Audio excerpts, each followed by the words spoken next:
Friends, இந்த வீடியோவில் அவல் பாயாசம் எப்படி டேஸ்ட்டாக சிம்பிளாக செய்யறத பார்க்க போகிறோம். இந்த அவல் பாயாசம் பார்த்துட்டிங்கன்னா கிருஷ்ண ஜெயந்தி அட்சய திருதியை நாட்களில் வீட்டில் பிரசாதமாக செய்கிறது ரொம்ப சிறப்பு. கிருஷ்ண ஜெயந்தி அட்சய திருதியை நாட்களில் ஏன் இந்த அவல் பாயாசம் வீட்டில் விசேஷமாக செய்கிறாங்கன்னு சொல்லிட்டு நான் வீடியோ எண்டிங்கில் சொல்கிறேன். இப்போ அவல் பாயாசம் எப்படி செய்யலான்னு பார்க்கலாம். Hi friends, welcome to my style. வீடியோக்குள்ளே போகிறதுக்கு முன்னாடி நீங்கள் நம்மளோட சேனல் இன்னொரு சப்ஸ்கிரைப் பண்ணிடுங்க. பெல் பட்டனை கிளிக் பண்ணிட்டு ஆல் பட்டனை கிளிக் பண்ணிக்கோங்க. அப்போ தான் நம்ம போடுற வீடியோஸ் எல்லாமே உங்களுக்கு நோட்டிஃபிகேஷனில் வரும். வாங்க வீடியோக்குள்ளே போகலாம்.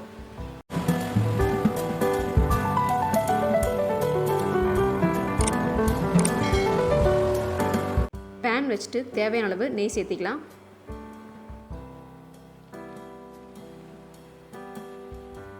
நெய் சூடானதும் முந்திரி பருப்பு சேர்த்திக்கலாம். இப்போ பாதாம் பருப்பை கட் பண்ணிவிட்டு சேர்த்திக்கலாம். இப்போ அது கூடயே கொஞ்சமாக பிஸ்தா சேர்த்திக்கலாம். பாதாம் பருப்பு பிஸ்தா ரெண்டுமே உங்களுக்கு ஆப்ஷனல் தான். உங்களுக்கு என்ன நட்ஸ் சேர்க்க விருப்பமோ அதை சேர்த்திக்கோங்க.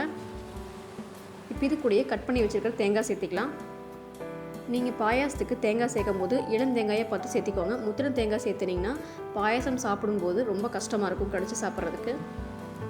ஸோ நீங்கள் எந்த பாயாசம் செய்கிற மாதிரி இருந்தாலும் அதில் தேங்காய் ஆட் பண்ணுற மாதிரி இருந்துச்சுன்னா நீங்கள் இளம் தேங்காயை பார்த்து சேர்த்திக்கோங்க. இப்போ இது எல்லாமே நல்லா ப்ரௌன் கலரில் வர்ற வரைக்கும் நம்ம வதக்கி விட்டுக்கலாம். இப்போ இது எல்லாமே நல்லா கலர் சேஞ்ச் ஆகிடுச்சு. இப்போ இதை நம்ம ஒரு பிளேட்டுக்கு ட்ரான்ஸ்ஃபர் பண்ணிக்கலாம்.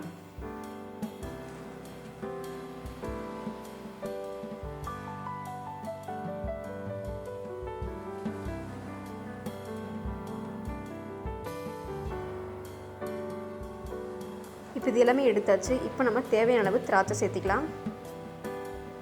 இந்த திராட்சை பார்த்துட்டிங்கன்னா நல்லா பலூன் மாதிரி கலர் சேஞ்ச் ஆகும். அது வரைக்கும் நம்ம வறுத்து விட்டுக்கலாம்.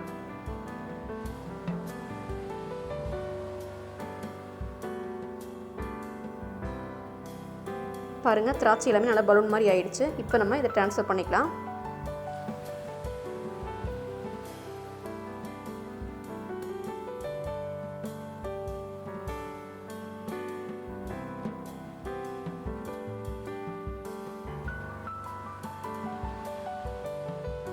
இப்போ ஒரு கப் அளவு சிவப்பு அவல் எடுத்துக்கலாம்.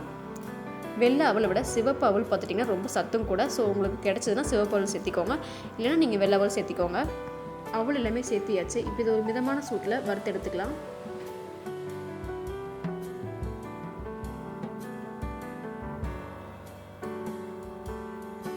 இப்போ பாருங்கள், அவல் நல்லாவே வறுபட்டுருச்சு. இப்போ இந்த டைமில் நம்ம எடுத்து வச்சுக்கிற பாலை ஆட் பண்ணிக்கலாம். ஒரு கப் அவளுக்கு 2 கப் பால், 1 கப் தண்ணி கரெக்டாக இருக்கும். இந்த ரேஷியோவில் சேர்க்கும் போது அவல் பாயாசம் கொஞ்சம் கெட்டியாக தான் இருக்கும். உங்களுக்கு கெட்டியாக வேணாம் அப்படின்னு நினச்சிங்கன்னா இன்னொரு கப் பால் சேர்த்திக்கோங்க. அதாவது 1 கப் அவளுக்கு 3 கப் பால், 1 டம்ளர் தண்ணி சேர்த்திக்கோங்க.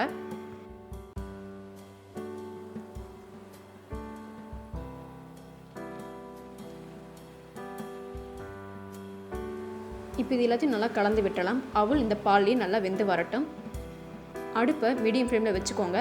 ஒரு 7 to 8 நிமிஷம் வரைக்கும் இந்த அவல் வேகிறதுக்கு டைம் எடுக்கும். இப்போ இது வேகிற டைமில் நம்ம வெல்லத்தை கரைச்சி எடுத்துக்கலாம். வெல்லத்தை கரைக்கிறதுக்கு பாத்திரம் வச்சுக்கலாம். பாத்திரம் வச்சுட்டு 1 கப் அவளுக்கு 1 கப் வெல்லம் சேர்த்திக்கலாம். இப்போது வெல்லம் மூழ்கிற அளவுக்கு மட்டும் தண்ணி சேர்த்துனா போதும், ரொம்ப தண்ணி சேர்த்த வேண்டாம்.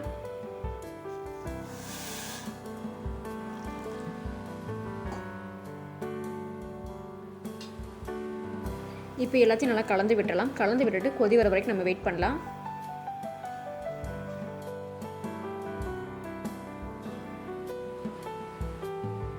இப்போ பாருங்கள், வெல்லம் நல்லா முழுமையாக கரைஞ்சிருச்சு.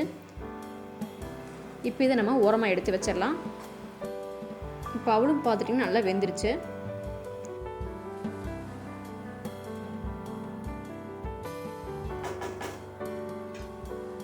இப்போ நம்ம கரைச்சி வச்சுக்கிற வெல்லத்தை சேர்த்திக்கலாம்.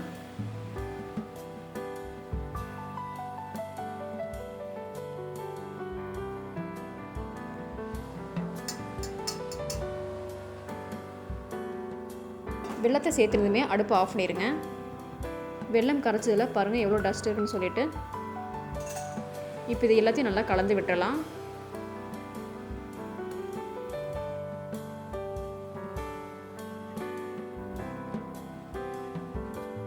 இப்போ இந்த டைமில் ஏலக்காய் பொடி ஒரு 1/4 டீஸ்பூன் சேர்த்திக்கோங்க.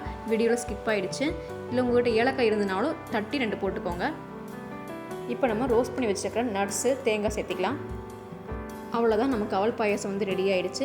இது ஒரு 10 நிமிஷத்தில் நம்ம வந்து செஞ்சிடலாம். அந்த அவல் வேகிறதுக்கு மட்டும் கொஞ்சம் டைம் எடுக்கும். கிருஷ்ண ஜெயந்திக்கும் அட்சய திருதிக்கும் நம்ம ஏன் வந்து அவல் பாயாசம் செய்கிறோம்னா, குபேரர் பார்த்துட்டிங்கன்னா தன்னோட குடும்ப வறுமை காரணமாக தான் கிருஷ்ணரை பார்க்க போகிறாரு.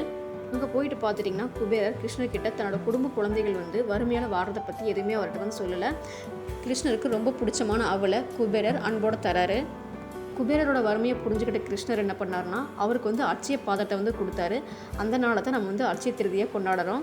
குபேரர் பார்த்திங்கன்னா எந்த ஒரு சுயநலமும் இல்லாமல் அவளை வந்து தானமாக கொடுத்ததுனால தான் கிருஷ்ணர் வந்து அட்சய பாத்திரத்தை வந்து குபேரருக்கு கொடுத்தாரு. இதனால தான் நம்ம கிருஷ்ண ஜெயந்திக்கும் அட்சய திருதிக்கும் அவல் பாயசம் வந்து வீட்டில் செய்கிறோம். ஸோ முடிஞ்ச அளவுக்கு நீங்கள் அட்சய திருதி அன்னைக்கு தானம் செய்யுங்க.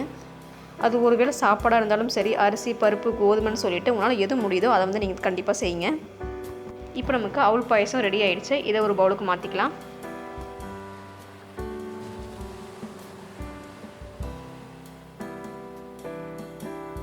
இப்போ இது எல்லாத்தையும் ஒரு பவுலுக்கு மாற்றியாச்சு. இதை கண்டிப்பாக நீங்கள் கிருஷ்ண ஜெயந்தி அட்சய திருதிக்கு ட்ரை பண்ணுங்கள். இந்த வீடியோ கண்டிப்பாக உங்களுக்கு பிடிச்சிருக்குன்னு நினைக்கிறேன். பிடிச்சிருந்ததுன்னா வீடியோக்கு ஒரு லைக் பண்ணிடுங்க. மறக்காமல் சேனலை சப்ஸ்கிரைப் பண்ணிடுங்க. நெக்ஸ்ட் வீடியோவில் மீட் பண்ணலாம். தேங்க்யூ.